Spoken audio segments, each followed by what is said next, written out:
Want to make your app more secure and log in faster? One simple way is by turning on biometric login, and I'll show you exactly how to do it. First, open the app on your phone and head to the top corner of the screen. Tap on the 3 horizontal lines. That's the main menu button. Once the menu opens, you'll see a list of different options. From here, scroll a little and tap on Settings. Now inside Settings, look through the list until you find Enable Biometrics.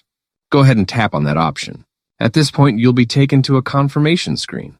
Simply tap Enable, and the app will connect with your phone's biometrics, whether that's Fingerprint, Face ID, or another method.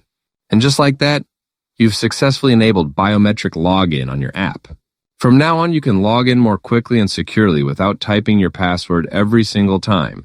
If this tutorial helped you out, don't forget to give it a like, subscribe for more simple tech guides, and turn on notifications so you don't miss the next one.